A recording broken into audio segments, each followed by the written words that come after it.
guys, thank you so much for being here. It means the world that you guys watch my YouTube videos. Today's video is actually a super exciting one because it's on an item that just came out, and it's the Tarte Clay Stick Foundation. But before I get into too much detail about this foundation, I'd absolutely love it if you guys hit that subscribe button down below. And now we can go ahead and just start talking about the foundation. So to begin, this foundation is priced at $39 and it's 0.32 fluid ounces.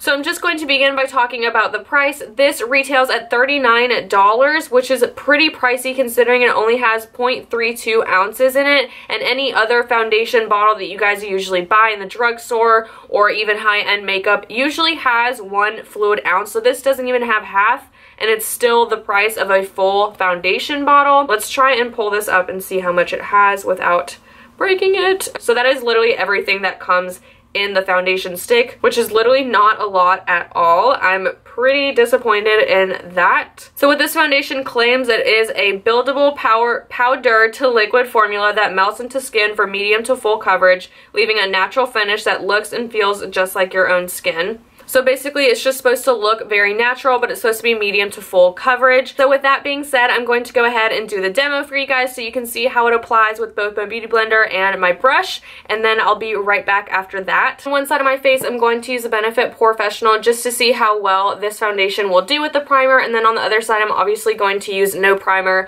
and just see the difference between the two throughout the day. I'm just going to take a little bit on my finger and go ahead and put that all over my pores right here. I picked the color medium sand. I bought this online, so I'm not really quite sure whether it's going to match my skin or not, but I'm just going to put a little bit all over. I'm not really sure how much foundation to use with this kind of stuff because I've never used a stick foundation. So on the side without primer, I'm going to buff it in using my Morphe M439 brush.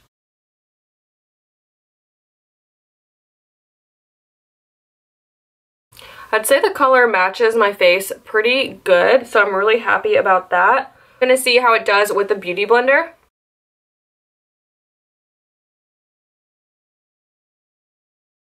It's honestly just as easy to blend this out with the Beauty Blender than it is with a brush, so that's really cool because I know sometimes foundations can be too thick to blend out with beauty blenders, or the Beauty Blender soaks up the product too much, and in this case I think it does pretty much the same job.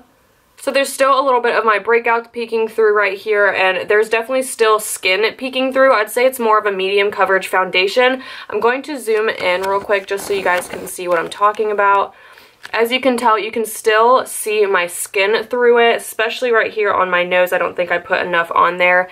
And right here, I'm having some breakouts. So as you guys can see, it doesn't cover up with just one layer, so I'm going to put a little bit more on and just see how it looks once I apply a second layer, if it looks too cakey, if it blends in really well, if it adds coverage. The only difference between the two sides, obviously this one has a primer and I did it with the Beauty Blender. I think they both blended out seamlessly using either tool that you want to use.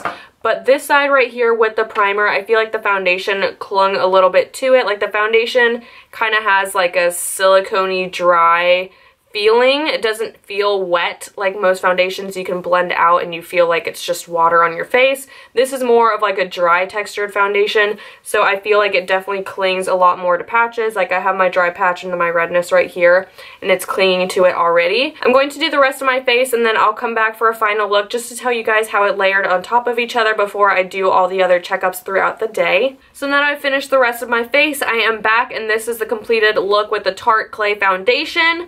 So my first thought as of right now is I feel like I like the foundation. It's a good foundation, but I'm not totally obsessed with it. I might have to play around with it a little bit more, but as of right now, I think I've had a lot more drugstore foundations that can do better than this, only because I just look at my face overall right now, and yes, although it looks good, it doesn't really give me the coverage that I think a medium to full coverage foundation gives.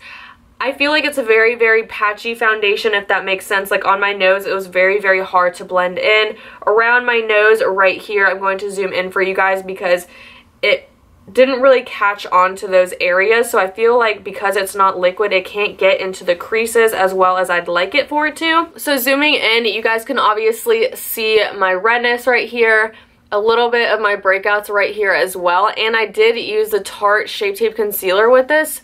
So for that to kind of still be peeking through is pretty, I don't know, it's just not that impressive to me. And then moving into these areas right here, it's just very, very patchy. As you guys can tell, my pores are still kind of peeking through.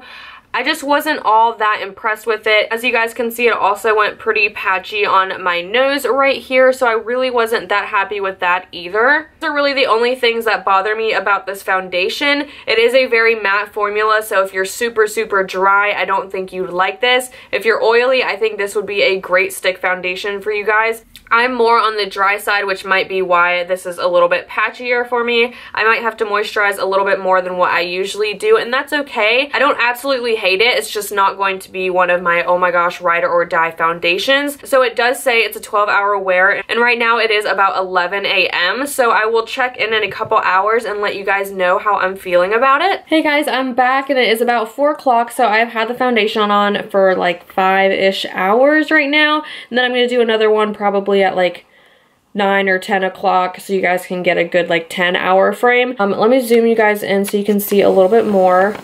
On my chin, as you guys can see, it's separating pretty badly and my redness is peeking through right here. And right here it is separating like really, really badly. Obviously my lips are like not there. And then my nose, it's pretty much almost all worn off there, which isn't really impressive for 5 hours, to be honest. But I will say it does look good overall.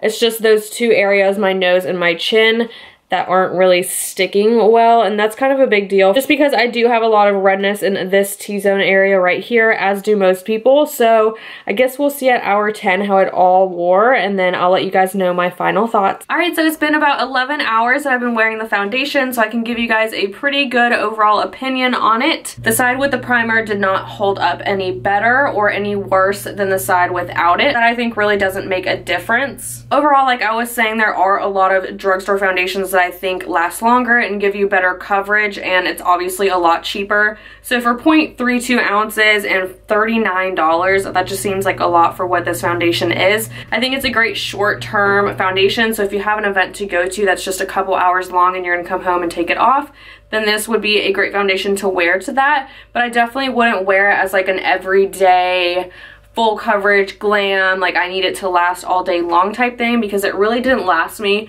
the full 12 hours, if I'm being quite honest. It just didn't give me that full wow effect when I look back in the mirror. I wasn't completely impressed with it, but again, it's not a terrible foundation. It's definitely going to give you that beautiful, beautiful skin, and I think if you have oily skin, you will love this foundation. So yeah, I basically went into detail on every single question that you guys could have about this foundation, and if there's anything else you guys want to ask, don't forget to leave that in the comment section down below and I'll reply to you individually. Don't forget to hit that subscribe button, and thank you guys so much for being here, and I'll see you in my next video. Bye!